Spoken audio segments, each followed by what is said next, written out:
Well, students, the new topic is specific heat capacity. So, we are here to learn specific heat capacity. In Marathi, it is called as Visishta Ushma. There is an experiment we are going to study here. The experiment is regarding that the material required for that experiment is a tray with thick layer of wax. मेणापासून बनलेला एक tray आहे. Solid sphere of iron, गोलाकार अशा प्रकारचे एक सारख्या वजनाचे चेंडू आहेत 3, ज्याच्यामध्ये एक स्पियर आयर्नचा बनलेला आहे, दुसरा लीडचा आहे आणि तिसरा तांबे किंवा कॉपर यापासून बनलेला आहे. दिकांची वस्तुमाने जवळपास सारखी आहेत. They are having equal masses. Burner spirit lamp आहे, लार्ज बीकर आहे टू गिव्ह हीट और provide heat to that. A simple procedure is there. In that procedure, take the 3 spheres of iron, copper and lead of equal masses. सारख्या वजनाची ही तीनही गोलाकार चेंडू आपण घेतलेली आहेत. Put all the 3 spheres in boiling water. एका उकळत्या पाण्याच्या भांड्यामध्ये या तिघांनाही ठेवा.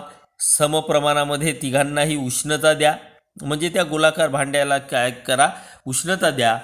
थोड्या वेळापर्यंत त्याला उष्णता घेऊ द्या. एक 100 डिग्री सेंटीग्रेडपर्यंत उष्णता त्या पाण्याची होईल याची नोंद घ्या. Take the 3 spheres out of water. All the spheres will be at 100 degree centigrade. Put them immediately on the thick slab of wax. जसं त्या पाण्याची उष्णता किंवा त्या स्पियरची उष्णता 100 डिग्री सेंटीग्रेड होईल, 100 डिग्री सेंटीग्रेड झाल्याच्या नंतर ते तीनही स्लॅब काय करा, त्या तिघांनाही घ्या आणि त्या स्लॅबमध्ये किंवा वॅक्सच्या जो मेनाचा भाग आहे त्या मेनाच्या भागामध्ये टाका. Note the depth that each of the sphere goes into wax. त्या वॅक्समध्ये ते तीनही गोलाकार चेंडू किती आतमध्ये शिरकाव करतात किंवा त्याचा प्रवास कुठपर्यंत होतो याची नोंद घ्या.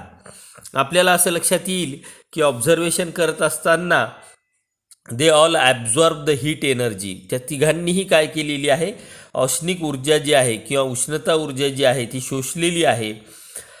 Mower wax will be thus melt as the sphere will go deeper into the wax. तो जो वॅक्समध्ये आपण टाकलेला स्पियर आहे तो स्पियर काय होईल की ज्याने जास्त उष्णता घेतलेली आहे तो जास्त उष्णता घेतलेला गोलाकार चेंडू जास्त उष्णता आपल्याकडची काय करेल, त्या समोरच्या वॅक्सला देईल आणि त्याचा शिरकाव जास्त खोलवर झालेला आपल्याला पाहायला मिळेल. वरील प्रयोगामध्ये आपल्याला पाहायला मिळतं की आयर्न बॉल जो आहे त्याचा शिरकाव जास्त दूरपर्यंत झालेला आहे. त्याच्या पाठोपाठ कॉपर आणि मागे राहिलेला आहे तो म्हणजे शिशे. म्हणजेच आपल्याला असं सांगता येईल की या तिघां understand that the different substances have different type of specific heat. The specific heat capacity is denoted by small letter C.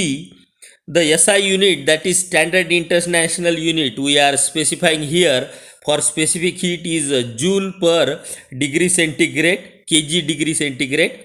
All these 3 spheres absorbed different types of amount of heat. This means that the property which determines the amount of heat absorbed by sphere is different for the 3 spheres.